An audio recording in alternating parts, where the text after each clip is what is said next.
AP మద్యం కుంభకోణంలో 7 నిందితుల రిమాండ్ నేటితో ముగినుంది. విజయవాడ జైల్లో ఉన్న రాజ్ కసిరెడ్డి, ధనుంజయ రెడ్డి, కృష్ణమోహన్ రెడ్డి, దిలీప్, చాణక్య, సజ్జల శ్రీధర్ రెడ్డి, బాలాజీ గోవిందప్పను పోలీసులు కోర్టు ఎదుట హాజరుపరచబోతున్నారు.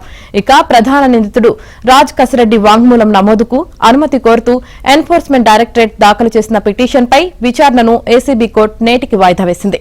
రాజశేఖర్ రెడ్డికి నోటీసులు జారీ చేయాలని ఆదేశించింది. ఇదే కేసులో మరో నిందితుడు భారతీ సిమెంట్స్ డైరెక్టర్ గోవిందప్ప బాలాజీని కస్టడీకి ఇవ్వాలని సిట్ అధికారులు దాఖలు చేసిన పిటిషన్పై వాదనలు ముగిశాయి. తీర్పును ఏసీబీ కోర్టు ఇవాళ్టికి రిజర్వ్ చేసింది. గోవిందప్ప బాలాజీ ప్రస్తుతం విజయవాడ జిల్లా జైల్లో రిమాండ్ ఖైదీగా ఉన్నారు.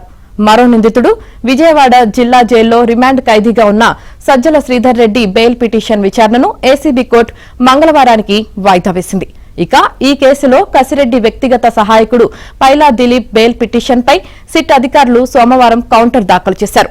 దీనిపై వాదనలను కోర్టు మంగళవారానికి వాయిదా వేసింది.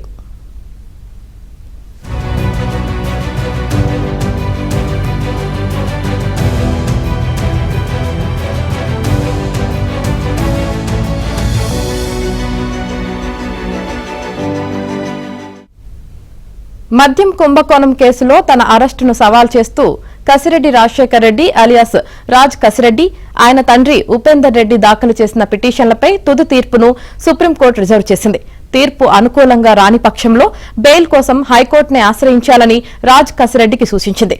మద్యం స్కామ్ కేసులో సిఐడి సిఆర్పిసి 160 ప్రకారం తనకు నోటీసులు జారీ చేసిందని, హైదరాబాద్ లో ఉంటున్న తనకు నోటీసులు జారీ చేసే అధికారం ఏపీ సిఐడికి లేదంటూ గత నెల 10న కసిరెడ్డి సుప్రీంకోర్టులో పిటిషన్ దాఖలు చేశారు.